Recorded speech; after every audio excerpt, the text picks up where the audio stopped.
nature always called Mother Nature? Perhaps it's because, like any mother, she quietly manages so much of our living without our ever realizing there's a woman at work. Why, right from the beginning, we breathe and sleep and wake up with no more conscious planning than we used in sprouting teeth.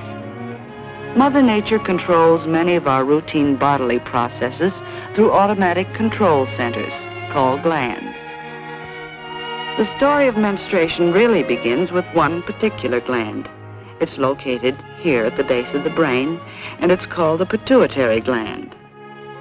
In our childhood years, this pituitary gland concentrates on producing growth hormones, busy little messengers which circulate through the bloodstream. They order the various bones and tissues to get growing. And as a girl grows up from blocks to dolls to books, that means her body is obeying the orders issued by the pituitary gland. Of course, these orders vary among different girls. Some girls grow short, some tall, some heavy, and some slight. But there comes a time somewhere between the ages of 11 and 17, though about 13 is average, when the pituitary must turn part of its attention to maturing the body which it has grown. So it starts sending out a new type of hormone, a maturing hormone. And that is when menstruation begins, when these maturing hormones start coming down through the bloodstream to the ovaries. The ovaries themselves are glands about the size of almonds, and locked within each ovary are thousands of eggs. Although these eggs are too small to be seen by the human eye, any one of them has the possibility of someday becoming a human being. Near the ovaries are the fallopian tubes, short canals which lead to the uterus or womb. This hollow pear-shaped organ opens into the vagina, which is part of the birth canal and is the external opening for this whole group of organs.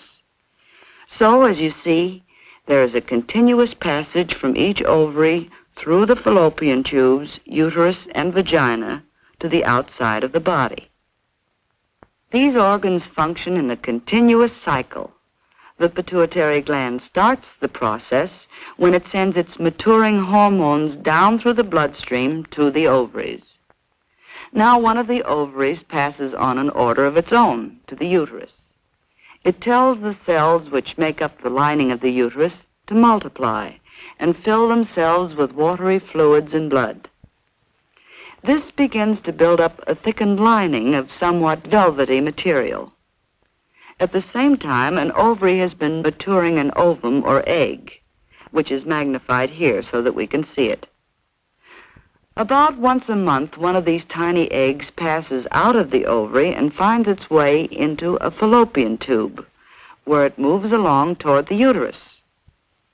If the egg is impregnated, which happens when a woman is going to have a child, the egg will stay within the uterus. Then the thickened lining will provide nourishment for the budding human being through the early days of its development.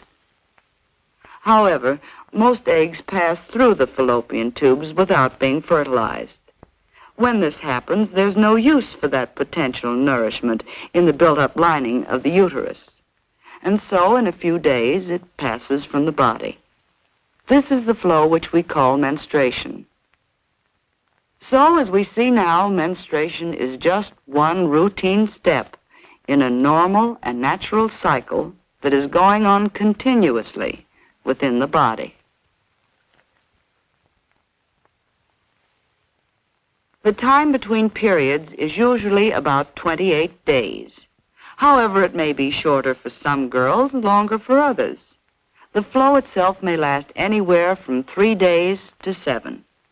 Yet each of these different schedules may be normal, for just as the pituitary gland orders some girls to grow short, some tall, some heavy, and some slight, so its orders about menstruation may differ widely among normal women. The important thing is that you should be fairly regular within yourself. Of course, a girl may be irregular during the first year or so, but after that, when her system is settled down into a routine, her period should always be about the same number of days apart and last about the same length of time. Try not to throw yourself off schedule by getting overtired, emotionally upset, or catching cold. And if your timing goes seriously wrong, or you're bothered with severe cramps or headaches, you should have a talk with your doctor. Of course, you'll want to keep a personal calendar. Mark the first day of each period and check to see that there are about the same number of days between periods. It's not only a useful record of past performance, but it comes in handy when you have to plan ahead. This calendar appears in an interesting booklet called Very Personally Yours. This booklet has been prepared to enlarge upon what you learn from this brief film. Among other things, the booklet explodes that old taboo against bathing during your period. Not only can you bathe, you should bathe. Because during menstruation, your perspiration glands are working overtime. Just be careful to avoid either very hot water or very cold water. In fact, it's not a good idea at any time to shock your system with extremes, any more than to let yourself get chilled or to catch cold.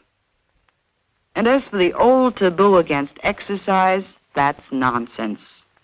Exercise is good for you during menstruation. Just use common sense.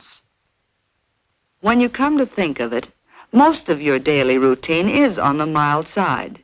It's going to extremes that's wrong and to be avoided.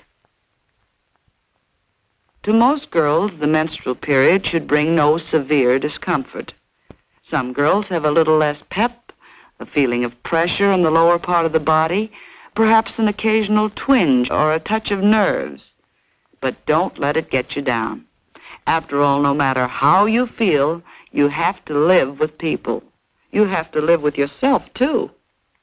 And once you stop feeling sorry for yourself and take those days in your stride, you'll find it's easier to keep smiling and even-tempered. You can do practically everything you normally do. Oh, come now. We said practically everything, provided you take common sense care of yourself.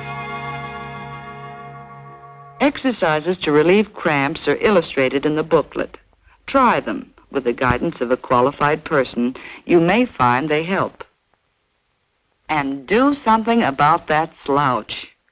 Slumpy posture is just as bad inside as it looks outside.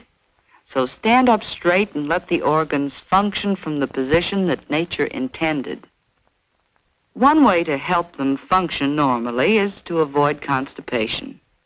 You see, your reproductive organs lie between the rectum and the bladder and their external openings, and constipation will disturb the relationship between these organs.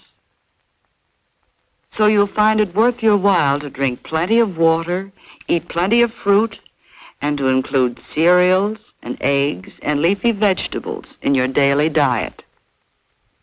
And incidentally, it's smart to keep looking smart.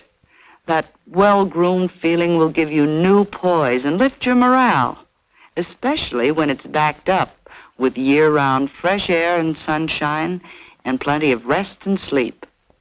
Because the best possible insurance against trouble on those days is healthy living every day. And that's the story. There's nothing strange nor mysterious about menstruation. All life is built on cycles, and the menstrual cycle is one normal and natural part of nature's eternal plan for passing on the gift of life.